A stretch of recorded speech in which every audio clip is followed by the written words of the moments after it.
kisheria ikoje kwa mtu kutangaza una kikosi chako ama kikundi chako ambacho kina yani kipo katika mfumo wa vyombo vya ulinzi na usalama. Sitotaja jina na naomba tusitaje majina kwa sababu pia yes. Lakini kuna watu ambao wamekuwa kitoka hadharani wakasema tuna vikundi vyetu, tena mbele ya vyombo vya habari tuna vikundi vyetu, na tuna uwezo wa kuwalinda wananchi. Lakini ukiangalia tuna jeshi la polisi, tuna jeshi la wananchi, tuna uhamiaji. Yani kuna vile vyombo ambavyo tunavifahamu na vina wizara zake na vina vitengo vyake. Lakini kuna mtu tu raia kama mimi hapa nitoke hadharani mbele ya vyombo vya habari niseme na kundi langu na kikosi changu. Kisheria ikoje? Karibu sana mwanasheria. Nashukuru sana. Swali zuri na swali la msingi. Sasa sogea kipaza kidogo. Ukisoma ibara ya 28 ya katiba hii ya Jamhuri ya Muungano wa Tanzania ya mwaka 77. 1977. Kimsingi hii katiba kimaudhui ni ya mwaka 84. Baada ya kimaudhui. Okay. Lakini ni ya 77 kwa sababu 84 hakukuwa na bunge la katiba. Okay. Kwa hiyo ndio maana maudhui yake iliandikwa mwaka 84 yote kama ilivyo. Umesikia jaji? Lakini ni ya mwaka 77 kwa sababu 84 hakukuwa na bunge la katiba.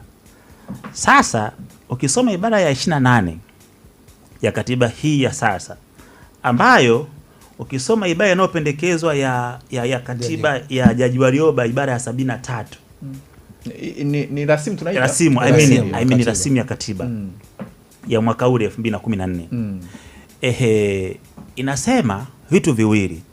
Kwanza, ulinzi wa mali, muungano, umoja wa kitaifa na amani ni wajibu wa kila Mtanzania. Hiyo ni clause ya kwanza. Clause ya pili inasema kwamba serikali kupitia bunge itaunda sheria itakayovipatia vyombo vya dola mamlaka ya kusimamia. Kwa hiyo utagundua kwamba primary responsibility, majukumu la kwanza kabisa ya msingi ya kulinda amani, utulivu wa nchi ni ya kila Mtanzania. Yes. Sasa jukumu la pili linapewa kwa vyombo vya ulinzi na usalama. Sasa kisheria, kikatiba. Yani kwa nini kikatiba? Tutakuja kuzungumza katiba na sheria tofauti yake ni nini. Hiyo pia ipo na ni kubwa sana. Na kanuni pia. Ndio maana tunasema sana masuala ya kanuni. Sheria ni katiba, ni sheria mama. Kwa nini sheria baba ni ipi? Kwa hiyo ni muhimu tukafahamu hayo. Sasa ukisoma ibara ya 147 ya katiba hii ya mwaka 77. Bwana mimi nimpatie jaji ama ndugu yangu hapa karibu. Master, mpe master, ana katiba kabisa mzee wako. Wewe mzee ana katiba ziko pale chini. Napenda tu vyote hivyo ninavyo. Afatishe tu isije kaonekana kwamba mimi nimekuja hapa kujiamlia mambo.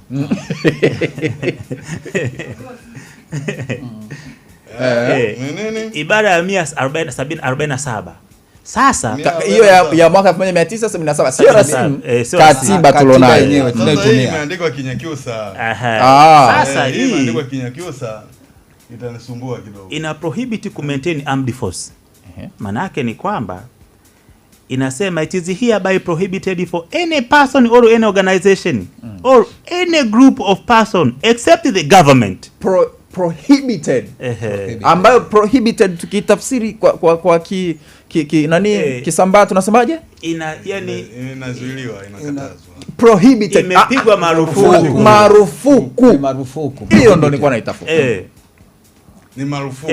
Kwa mtu yoyote, bila watu, kampuni, taasisi ama na nini ku maintain a armed force of any kind except the government. Sasa hayo sio maneno yangu wasikilizaji. Kwa hiyo wale tunawahitaji magaidi, wahaini au tunawapa kwenye kundi gani? Sasa hapo kwenye kuadhania, lakini sio kwenye element ndio tutakuja kubaini. Sasa element zinakuja na ushahidi ulioletwa. Kwa sasa tusubiri. Assalamu alaikum. Kwa hiyo kimsingi ni kwamba mtu mwenye dhamana ya kufanya hivi ni government peke yake. Sasa hii ni katiba. Mimi sio mwanasheria wa mpeche. Katiba ipo. Hii hapa. Nimekuja nayo leo. Kwa hiyo wakati unatoa comment huko wafahamu. Nimekuja na ushahidi. Wanaelewa tuko nao hapa.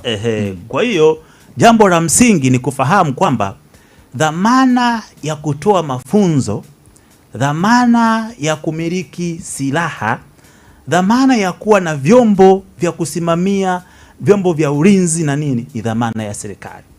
Na ndiyo maana haya makampuni ya ulinzi yamepewa kanuni, na ndiyo maana yanachekiwa kwamba kuna mafunzo huwezi kuzidi.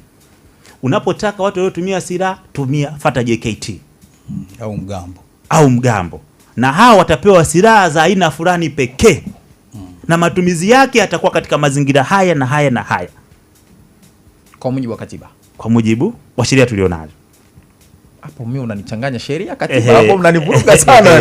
Ila tutakuja kuna sheria katiba, sheria, kanuni. Kuna sheria National Defense Act na nini zimekuja kuelezea mchanganuo. Tutamaliza na hiyo, lakini maana hiyo ni muhimu sana. Unajua vinatuvuruga sana hapa. Unazungumza katiba, unazungumzia sheria, unazungumzia kanuni. Vinavuruga sana. Inaonekana kuna vitu haviwezi kwenda bila kanuni. Kuna vitu haviwezi kwenda bila sheria na vitu kama hivyo. Lakini zote zina ukubwa wake. Ingawa katiba ni sheria mama.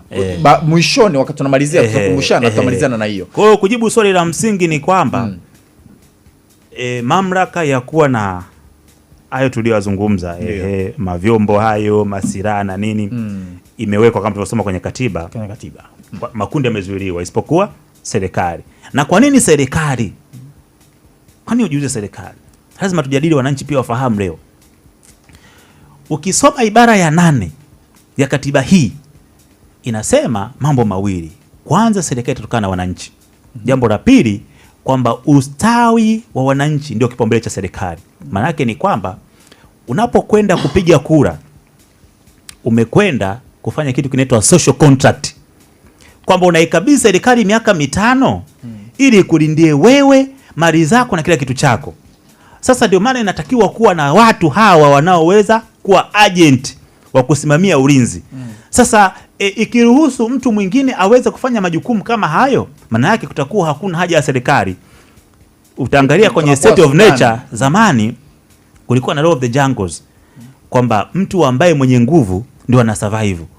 Kwa hiyo ikaonekana watu wana hofu sana, kila mtu anawaza kwamba mali yangu ninayo lakini naweza nikaibiwa, tufanyeje? Sasa tujiandae, tuteue mtu mmoja ama taasisi moja tuweze kuwa tunaichangia kodi zetu, lakini iwe inatulinda sisi na mali zetu.